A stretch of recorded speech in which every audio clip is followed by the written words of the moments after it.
नमस्कार, मैं हूं आपके साथ पूर्वी राय और आप देख रहे हैं रीडर्स फर्स्ट न्यूज। छत्तीसगढ़ अति संवेदनशील क्षेत्र माना जाता है। वहीं बीजापुर के भैरवगढ़ ब्लॉक के अंतर्गत आने वाली मीरतुर क्षेत्र का एक मामला विस्थापित आश्रम तामोड़ी में पढ़ने वाला कक्षा दूसरी का छात्र दिनेश तेलम की मलेरिया से मौत का मामला। गांव व घटनास्थल की जीरो रिपोर्ट में कई चौंकाने वाले खुलासे हुए। आश्रम में गंदगी के आलम कुछ ज्यादा ही दिखे। मच्छरों को आने जाने के लिए खुले रास्ता, बड़ी बड़ी खिड़कियां बिना बंद के ही दिखी। वहीं एक तरफ छत्तीसगढ़ सरकार की कठोर नीतियों का हवाला देते हुए जिला प्रशासन हर परिस्थिति से निपटने के सरकारी दावे करता रहता है, लेकिन अब एक छात्र से जुड़ा मामला सामने आया है तो सरकारी सिस्टम की पोल खुल गई। लगातार क्षेत्र में उच्च अधिकारियों का दौरा चलता रहा। पिछले दिनों पर इस क्षेत्र में इस तरह की जिम्मेदारी की लापरवाही कहें या अन्य की, जिससे एक माता पिता अपने बेटे को खो दिया, उस परिवार पर क्या बीत रही होगी वही जाने। एक तरफ जिले के कलेक्टर घटनास्थल पहुंच घटना का जायजा लिया और आश्रम अधीक्षक पर निलंबन की कार्यवाही की। परिवार के सदस्य कलेक्टर की कार्यवाही से असंतुष्ट हैं। पिता ने बताया कि 2 बेटी 3 बेटों में दिनेश तीसरे नंबर का बेटा जिसकी मौत हुई है। हिंदी के अभाव गोडी में उन्होंने कहा कि निलंबन नहीं, बर्खास्तगी। जितने जिम्मेदारों की लापरवाही दिख रही है उन पर भी कठोर कार्यवाही हो। वहीं आगे पिता ने कहा कि 3 दिन पहले तबीयत खराब हुई तो हमें सूचना क्यों नहीं दी गई, किसी भी तरह की कोई जानकारी नहीं मिली। और तो और मेरे बेटे की लाश गांव तक आश्रम अधीक्षक द्वारा नहीं पहुंचाई गई, ना ही वह घर पहुंचे हालचाल जानने परिवार की। वहीं स्वास्थ्य विभाग को आड़े हाथों लेते हुए उन्होंने कहा कि अच्छा इलाज नहीं होने के कारण ही मेरे बेटे की मौत हुई है। तबीयत खराब होने की वजह से दवाई देकर पोटा के बिन में रखना, बेटे को एडमिट नहीं करना, साफ लापरवाही दिख रही है। वहीं आश्रम अधीक्षक द्वारा अच्छा खाना पीना नहीं कराना, बच्चे के द्वारा पूर्व में भी पिता को बताया गया या पिता ने मीडिया को कहा। वह शासन से मांग की है कि इस तरह दोबारा ना हो ताकि दूसरों के बच्चे की जान ना जाए। इसकी उचित व्यवस्था करें। वह इस केस में जो भी शासन की ओर से लाभ हो वह उन्हें मिले। आपका बेटा का क्या नाम है? दिनेश। जो बेटा खत्म हुआ है, जब बीमार पड़ा था तब आप लोग को गुरुजी आके बताया घर में? केल और ना केले बीमार तिंजो बिच दिन मून दिन आए बीमार मत तिंजो ना गांव वास नाल करा ले आता चुड़े वास उनेट के वास के तनी बा डेंगू yang के कोटा अस्पताल बिरिया अस्पताल हो ये ना। तो आज कौन बताया आप लोगों को कि आपका बेटा खत्म हो गया? और 4 बजे चना लाले आप बेनो में केती ने धीरे वास के तंक कुत्ता वरनांग नर के किलो वास नाल के तंक कुत्तो। तो आज कहाँ सहन कराएं आपसे? टांड तेली का कित्तो टांडदार वास नाली का कित्ती। तो इलाज आपका बेटा का सही हुआ है कि नहीं? आपको क्या लगता है क्यों खत्म हुए?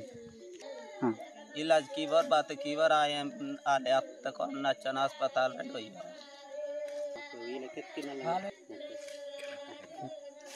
पे नाक रिपोर्ट तब बार की वों पे करवे कित के नाम पे कांक आले पे बीमार तिंजोर में जाया मंग पास के और बार की बेंगुनिया बड़े जंगल जावे दावे बात की से। कब से आपका बच्चा वहाँ पढ़ाई कर रहा है? स्कूल में कब भर्ती किया? ना पड़े मासूम 2 साल। तो बच्चा इस बीच में कभी घर आया था क्या? छुट्टी वगैरह में आया था घर में कभी? वासो मत और 29 लाख के दाट पैंट वास मत तरफ के दाट होक्सी। वहाँ खाना होना सब चीज अच्छे से देते हैं, ऐसा कोई बताया? डोडा साली पर कुसी रसाली पर इंजुराक बेन और साइबीर के बताया।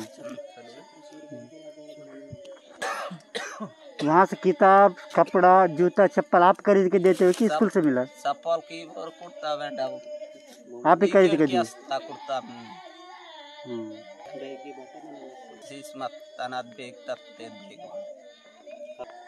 आज कोई पैसा वगैरह आपको दिए क्या वहाँ से घर में जाके कुछ कार्यक्रम जो कराना है ऐसा टाइप का बोल के कुछ पैसा वगैरह दिए क्या? दिए क्या पैसा वगैरह आपको? पैसे ही पर बात की। तो आप कैसे लाए बच्चे को यहाँ तक के? कितने लोग गए थे आप लोग लेने के लिए वहाँ? कौन कौन गए थे लेने के लिए? अचोली नाटी ना मून नालू मुत्ते मत मायागड़ा मुत्ते मत। पिता साथ में अध्ययनरत छात्रों ने भी कहा, मौत के दिन अध्यक्ष भी नहीं था आश्रम में मौजूद, तड़पते तड़पते बच्चे की गई जान। बच्चा संतोष क्या लिखते हैं? कौन सी क्लास में पढ़ते हैं? 5वीं। जो खत्म हो गया उनका क्या नाम था? दिनेश। दिनेश क्या लिखता है? हेमला। हेमला की तलम दिनेश। कौन से गांव के? तमोर। अच्छा, कल यहाँ जो खत्म हुआ है उसको हॉस्पिटल लेकर गए थे? ले गए थे? हॉस्पिटल ले गए थे। वो कब से उनको तबीयत खराब था? कल से। कल कितना समय से? सुबह के टाइम से कि शाम?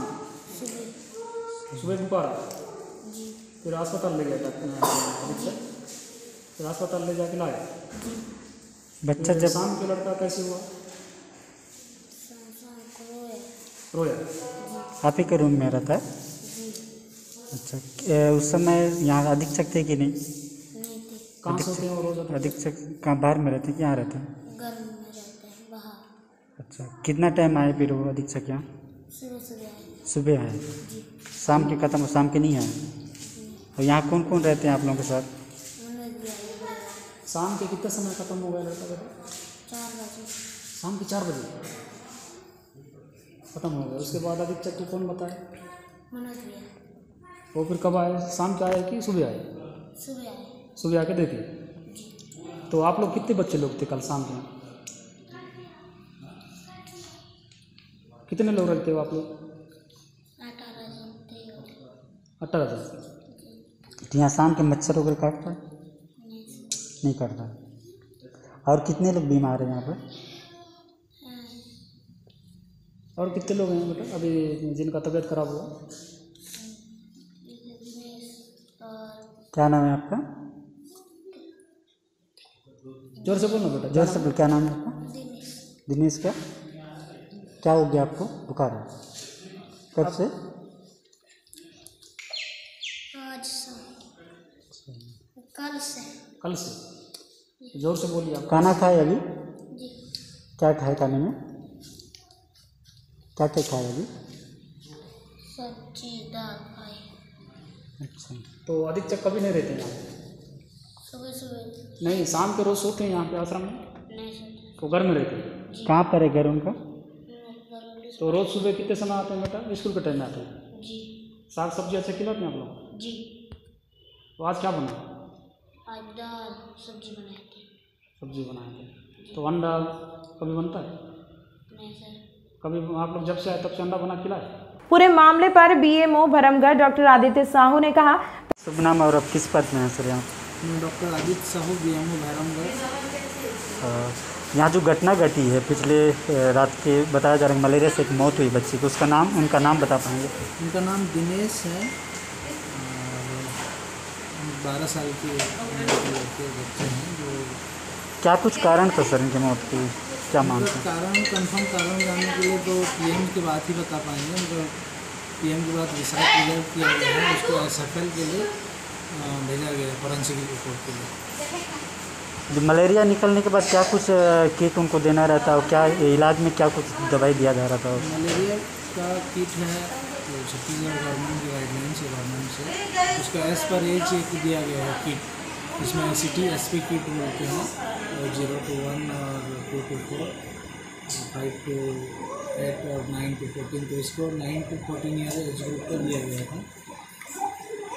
मौत को किस तरह देखते हैं बच्चे को?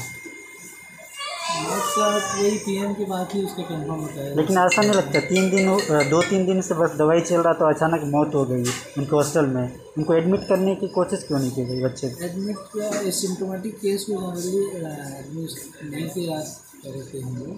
क्या उनको यदि मेडिसिन देने के बाद भी फीवर नहीं उतर रहा है या वोमिटिंग हो जा रहा है मेडिसिन, तो ऐसे केसों को एडमिट नहीं किया जाता है। तो ये सिम्टोमेटिक केस होने की वजह से यहाँ के पंचायत डॉक्टर से एडमिट नहीं किया। कितने बच्चे हैं सर ऐसे जो मलेरिया या अन्य बीमारियों से जो उस हॉस्टल से भी एडमिट है यहाँ पर? अभी तो कल आज फिर जांच किया गया था जिसमें उस समय का 2 बच्चे पॉजिटिव थे और अभी जांच चल रही है। सर एक बात निकल कर आ रही है कि जो बच्चा यहाँ इलाज कराने आया था उनके साथ ना अधीक्षक आया ना ही कोई बड़ा व्यक्ति आया, उनको ट्रीटमेंट के लिए दवाई दिया गया, क्या कहना चाहेंगे? यहाँ इंचार्ज मैं डॉक्टर से पूछ के ही बताता हूँ। इस मामले में अब तक कौन मतलब जिले के उच्चाधिकारी कोई जानकारी लिया आपसे? अभी पूरी घटना पर उच्चाधिकारियों ने कोई जानकारी ली अब तक? जी बता दिया गया है, ऐसा ऐसा परेशानी होने वाली है। तो PM रिपोर्ट के बाद ही उसकी मृत्यु का कारण पता चल रहा है। बाकी मलेरिया से संबंधित यहाँ सारे जांच हो रहे हैं, मच्छरदानी का डिस्ट्रीब्यूशन किए जा रहे हैं और स्प्रे भी किया जा रहा है। बस्तर मलेरिया मुक्त जो अभियान चल रहा है सर इन दिनों, हॉस्टलों में किस तरह से मतलब आपके स्वास्थ्य विभाग द्वारा कितने महीने में कितने दिन में जाके चेक किया करते हैं बच्चों का? ये अपने यहाँ सभी हॉस्टलों में महीने में 1 से 2 बार जाया जाता है। और ये अपना RBS की टीम पिछले महीने ही उसी हॉस्टल में जाँच करके गई थी। तहसीलदार भैरमगढ़ जुगल किशोर पटेल ने कहा आई है कि दिनांक 28 को बालाकाश्रम तामोड़ी में कक्षा 3 में अध्ययनरत एक छात्र दिनेश तेलम की मृत्यु हो गई और 28 तारीख को उसका तबीयत खराब होने पर अस्पताल में लाकर जांच कराया गया था, जहां उसकी मलेरिया टेस्ट को पॉजिटिव आने के बाद उसको दवाइयां दी गई। सर एक घटना और इस पूरी जानकारी घटना के पर एक बात मीडिया को लगी है कि इसमें एक कहा गया कि 28 तारीख को जब बच्चे की तबीयत खराब हुई थी उनके साथ ना ही अधीक्षक आया ना ही कोई जिम्मेदार व्यक्ति आए तो खुद आके यहाँ इलाज करे, क्या ये जानकारी आपको है? तब मैं अपने को जानकारी ही नहीं थी कि उसका तबीयत खराब है और उसको अस्पताल में दिखाया गया था। अभी हम लोग को उसकी मृत्यु की सूचना प्राप्त होने पर आके जांच किया गया। सर एक तरफ शासन इस तरह पर पूरी तैयारी की बात करती है, स्वास्थ्य विभाग की बात कर जहाँ हॉस्टलों या स्कूलों में स्वास्थ्य विभाग या किसी तरह व्यवस्था की गई थी मलेरिया इस तरह की जाँच वगैरह कराने? हाँ, मलेरिया जाँच तो किया गया था अस्पताल में और जाँच रिपोर्ट पॉजिटिव आने के बाद उसको आवश्यक जो दवाइयाँ और किट रहते हैं वो भी दिया गया था। बच्चे बता रहे हैं कि जब इनकी मौत हो गई उस वक्त अधीक्षक वहाँ मौजूद नहीं थे और स्कूल छोड़ के घर में सोते हैं, इस पर घटना को किस तरह आप देखते हैं? इसमें जहाँ तक मैं जितना पूछताछ किया हूँ उसमें अधीक्षक अपना जो गृह ग्राम चेरली में निवासरत है और शाम को वह अपने घर आ जाता है। इस बीच उनकी अनुपस्थित थी। सर आप किस तरह से कार्रवाई करेंगे, क्योंकि एक अनुपस्थित के कारण एक बच्चे की मौत होती है, इसके अलावा अन्य भी बच्चे बीमार हैं, इनको देखने वाला कौन है? जिम्मेदार व्यक्ति तो अधीक्षक होता है। ठीक है, देखिए मेरे द्वारा जांच रिपोर्ट माननीय कलेक्टर महोदय को प्रेषित किया जाएगा और उनके द्वारा जो भी उचित कार्रवाई हो किया जाएगा। अब उनके पेरेंट्स को किस तरह की शासन किस तरह पे सहयोग किया जा रहा है या किस तरह की जानकारी दिया जा रही है? पोस्टमार्टम रिपोर्ट में के बाद ही अगर किसी अन्य कारण से अगर उसकी मृत्यु होती है इन केस, तब उसके आधार पर जो भी शासन अगर मुआवजा का प्रावधान रहेगा तो देंगे। फिलहाल अभी तक जब तक पोस्टमार्टम रिपोर्ट नहीं आ पाता है तब तक मुआवजा के बारे में कुछ भी कहा नहीं जा सकता।